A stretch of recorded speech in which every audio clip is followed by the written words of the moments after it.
What's up, Star Child? The band and I are here for a download for you. They want to talk to the vampires. So let's see what's going on in this vampire energy.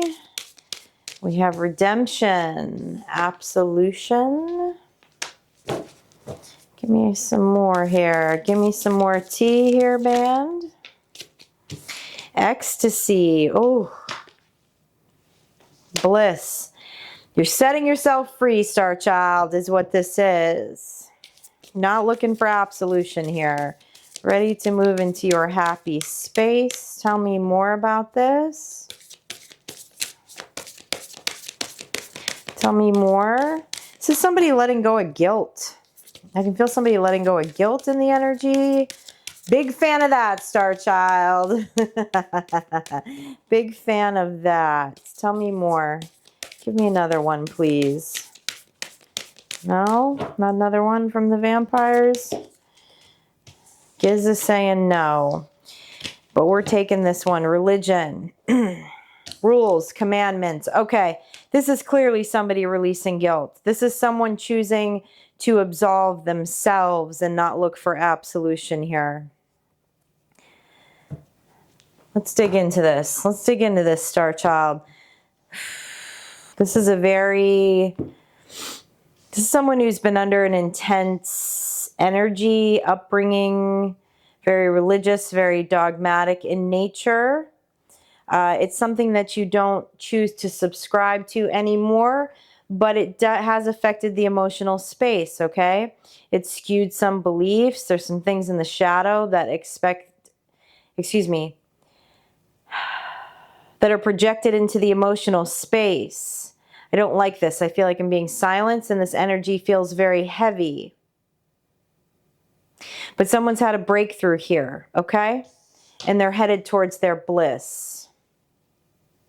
This has been a big release of guilt, it feels like. Someone was looking for absolution. Someone was looking for forgiveness. They were looking for penance for something that they don't need any of those things for. And it would bring up some ugly things in the shadow, some uncomfortable things in the shadow. Unnecessary emotional turmoil in the shadow. Tell me about this religion card. This canon, this rules, these commandments first, please. Look at that. The devil. Imagine that. Tell me more about this devil in disguise. This devil in disguise under the guise of religion. King of Cups. Tell me more.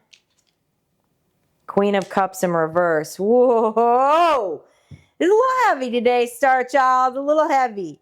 But there's a victory in this, though, here is what I'm seeing. So we're going to work through this here.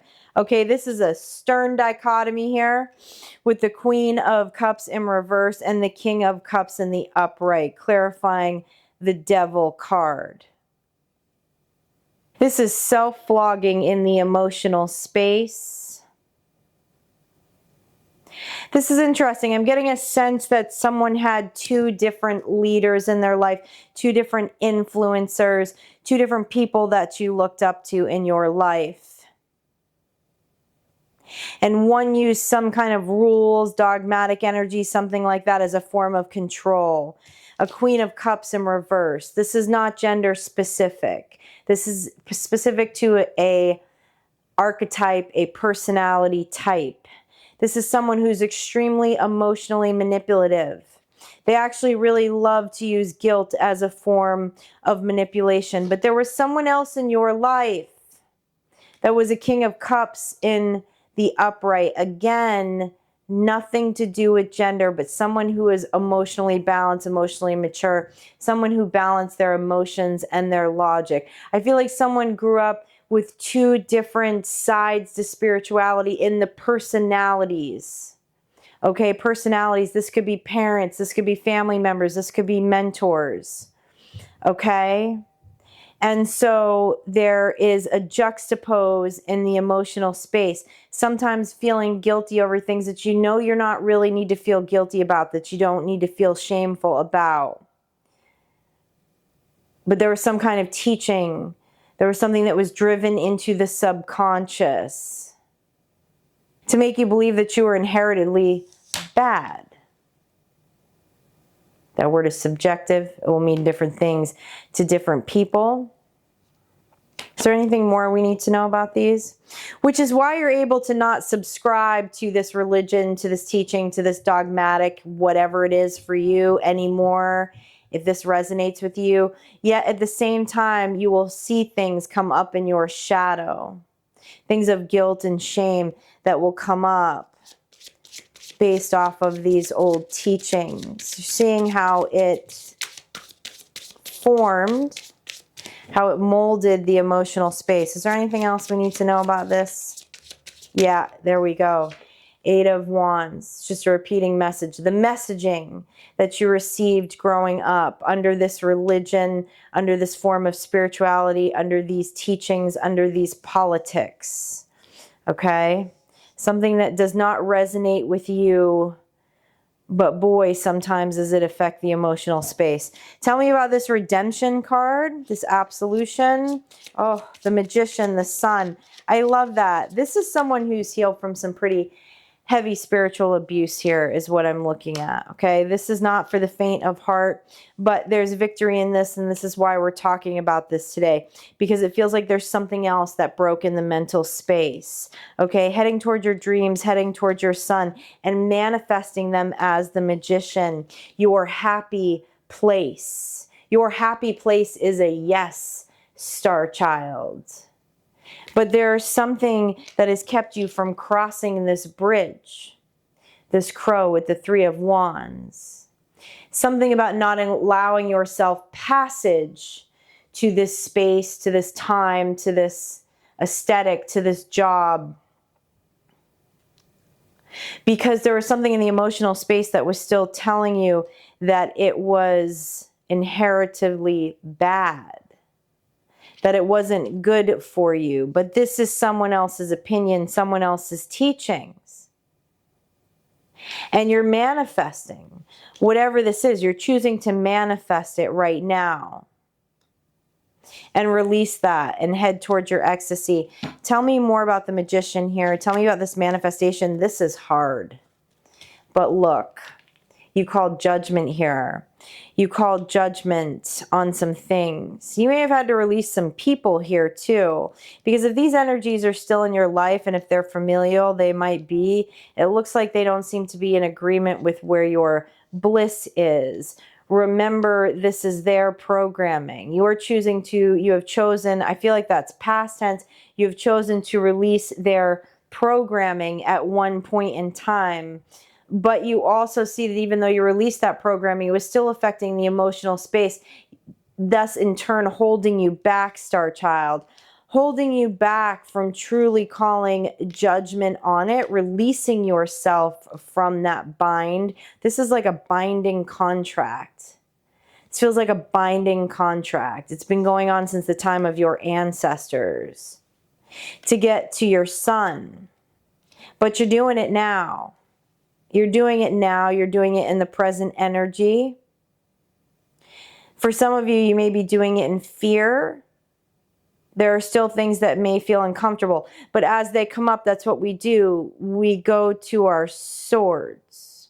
Because, see, this is all about, this indoctrination over here is all about emotional manipulation. The emotions were played off, okay? Guilt, shame, regret are byproducts of emotion. And you're trumping your emotions with your logic to release this messaging. That's what this judgment card is about. And you may have to continue, this feels like a new cycle for someone, and you may have to continue this as you step into this new cycle. Because let's be real, it's not overnight that the subconscious is reprogrammed. And there is also a lot of messaging in the world right now that is all fear. And a lot of dogma being thrown around right now. But let's talk about your ecstasy, your bliss, your rapture, because that's where it's at. That's where it's at, Star Child. That is the true memento mori, is knowing your death and living accordingly. Living accordingly in the sense of knowing that every moment of your life is sacred and going towards your heart's desire. You're reopening a cycle here with the world in reverse. The Chariot. It's something spiritual. This is around some kind of spiritual practice here. I like this. Tell me more. Page of Cups. We dropped a card. Page of Swords in reverse. Ah, beautiful, Star Child. Some of you are actually reopening some of your old spiritual practices, but doing them in a way that is intuitive to you, that feels right to you. Someone's doing their own interpretation through their intuition about their spiritual practices, and not this Page of Swords messaging that they've experienced their whole life, okay? This is definitely feels something around spiritual or spiritual energy here with the Chariot. And I like this because with the world in reverse, it's telling me that there's a piece of something. There's a piece of a practice. There's a piece of a ritual. There's a piece of a religion. There's something that really identifies with your heart. And where in a previous season, you shut it all out in order to dissect the beliefs and the shadow and get to what your truth is, you're realizing now that you're warming back up to something. There are pieces about this form of spirituality, this form of religion, this form of practice, this form of divination that really does speak to your heart, but you're doing it in your way. You're being guided intuitively through these practices as opposed to this messaging here from the Page of Swords. I dig this, Star Child. I dig this. Tell me more. And what I dig, Star Child, is that you're listening to your heart. I feel like I'm getting the sense that at one point you were doing so much research, it was kind of drawing you batty, but you were seeing the tapestry, right, of how all cultures and religions weave together, ideologies, gods are all reflections of each other. But you were making yourself a little crazy going down the rabbit hole, but now you're just freeing yourself into the bliss of what your chosen soul code is. Your spirituality here is what I'm seeing. That's really beautiful, Star Child. Tell me more about this. Tell me more about this ecstasy and this energy, this transformation. Yeah, in a way that's grounded. In a way that's grounded. Ooh, what they're showing me too is a lot of you have released beliefs around money when it comes to spirituality. What makes you spiritual? What makes you a giver? What self-sacrifice looks like, what martyrism looks like, because you're going from a 5 of Pentacles here to a 10 of Pentacles. That's a big one, okay? Because the psychology around money is emotionally driven. Money should be around logic, around our sword energy, but it is not. It is around the cup energy. There's an emotional attachment to money, how we view money, and you have made huge strides here. There was actually some kind of dogmatic teaching that was holding you back from getting to a 10 of Pentacles. But now look here, we have both the King and the Queen of Pentacles. This is the King and Queen. They get their bag, okay? They get their bag. A King and Queen of Pentacles with a 10 of Pentacles, that is ecstasy, and we're going to dive into that a little more, okay? This could possibly be a divine pair. What I'm feeling on this, though, for sure, is that there is this energy is abundant, right? Because the King and Queen of Pentacles in a 10 of Pentacles, which is where they should live, is super abundant energy, but it's grounded energy. It's earth energy. It's the combination of your intellect and your heart grounding things into the 3-dimensional, into the earth energy. A King and Queen of Pentacles take care of their lot. Their gardens are flourishing, but they're also very balanced. They understand the place of money and what part money really plays in this 10 of Pentacles. Tell me about this King and Queen of Pentacles. Is this a divine pair? Oh, for many of you, this is around gender and money, okay? Because I'm looking at the Six of Pentacles and the Two of Swords. No longer confused. Oh, this is really beautiful. This is breaking some molds around gender identity, what it means to be a masculine, what it means to be a feminine, and what that means around money. And what it means, Star Child, is whatever you choose it to mean. What works best for you and your life, what your values are, what this Ten of Pentacles really looks like for you. Whether you are the king and the queen or you're both, okay? That's a big one. This is a lot of glass ceilings being broken here, and these glass ceilings are heading you straight to your ecstasy, Star Child. Tell me more about this. Tell me more about this. There's so much messaging flying around in the world about this right now. I love that you're getting this breakthrough energy. Look at that. Three of Pentacles. Around community, that's the same. Oh, and the Four of Wands. This is potentially finding someone who aligns with your values here in the Ten of Pentacles, because we're seeing the Four of Wands, okay? This could be a divine union between a king and queen of Pentacles here. The Four of Wands is sometimes symbolized of marriage. But what I feel what's more important to know about this king and queen of Wands is these are two people that have worked through the psychology of money and have able to make and chart very clear ideas and values of what their Ten of Pentacles looks like, and in a partnership that is very, very important. There's also something about the community here with the Three of Pentacles. So let's dive into this. Wow, someone is aligning.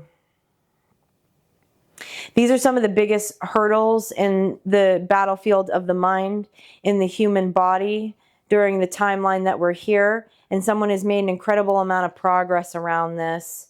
I mean, this is abundant community. This is abundant relationships.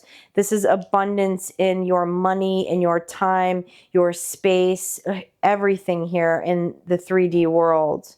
This is really great. And stay on this track, stay in this energy, because this is not the messaging that's coming from the world right now. And someone's already healed from previous energy, from beliefs, from dogma, something in your upbringing.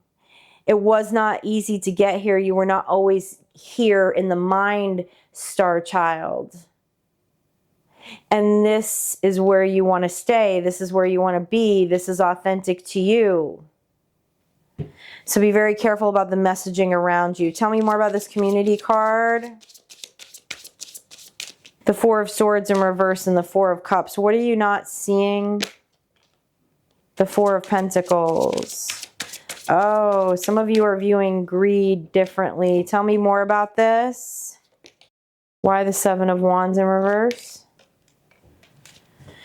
Okay. Some of you have healed boundaries around your finances, is what this is showing me.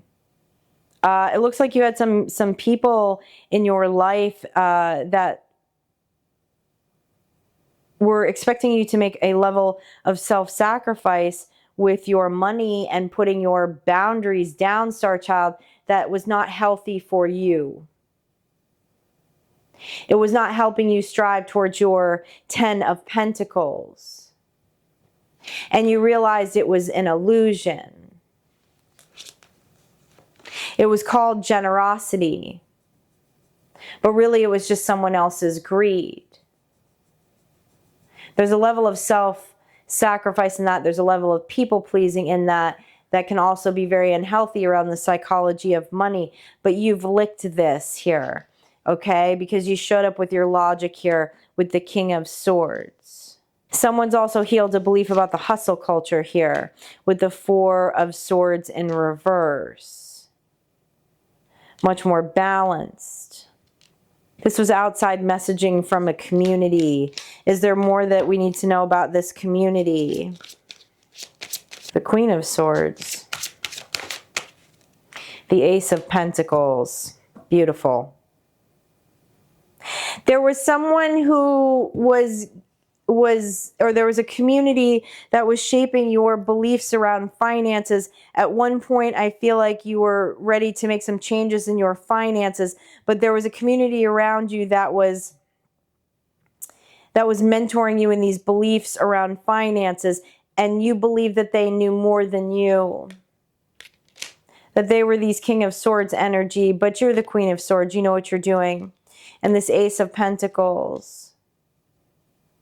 Yeah, you kind of call BS here on some messaging from a community around finances, around the best thing to do with your finances. So you're headed in a new direction, a new beginning with your finances in order to reach that 10 of Pentacles. What I love is this is all clarifying bliss. It's all clarifying ecstasy, Star Child. And what that tells me is you're doing it in an authentic way. You're not emotionally running your finances based off of fear, guilt, shame, unhealthy amounts of self-sacrifice, all of these illusions that you needed to let your guards down, that you needed to self-sacrifice and be generous and giving to the point that it was actually detrimental to you. This is very dogmatic here, but these are big. This is big. Whoever resonates with this message, that you've cleared these beliefs, that you're standing in this King or Queen of Pentacles energy, headed towards a 10 of Pentacles. This is a huge karmic lesson, that has been learned, and now you're on to a space of bliss. Tell me, is there any last messaging here for this? This is great. This is really great. Yeah, look at that. We have the Two of Pentacles, balance, and the Star. And the Star, you've healed from this. There is no reason to go back, Star Child. And if at any time these messages creep in of guilt and shame around the identity of your finances, and you're looking for absolution, forgiveness, there's a funny feeling about it. Make sure that you do that self-inventory, that you go in and see, where is that really coming from? Where is that messaging coming from? And do I really resonate with it, Star Child? Because here is the Magician. You're headed towards a 10 of Pentacles. And this is healing the way we have been learned, the way we have been reared. Okay? This has nothing to, I don't feel anything malicious in this, any greed in this. This is just cutting through the illusions, understanding where to have boundaries and healthy emotional space around the psychology of money and being balanced. We're going to throw a couple of symbols on this. And look, you're showing up as the Star. The Star that's headed towards a 10 of Pentacles. You're such a rock star. You are a Star Child. That's why I come here and hang out with you every day. This is a heavy message, but this is also confirmation. This is confirmation for someone. You're on a new timeline when it comes to your finances. Look at that, guides. How beautiful. What do your guides have to say to you here? What do your guides want you to know? What do your guides want you to know around this message of these dogmatic releases? Affluence, that you're coming into a time of affluence, death, complete transition, and good fortune. Woo! This is like a breaking of ancestral curses here with the Death card, Star Child. The true understanding of memento mori, and also healing financial wounds of your ancestors, which is bringing you into good fortune and affluence. I have the chills right now. This is the message coming in for some guides and ancestors at this time. What a beautiful, beautiful reading, Star Child. I love this. I love this. Makes me happy. Okay, your synchronicities on these symbols is 36, 7, 5, and 13. As always, if you would like any services from me, check the description box below, and I will see you for your next energy check-in, Star Child.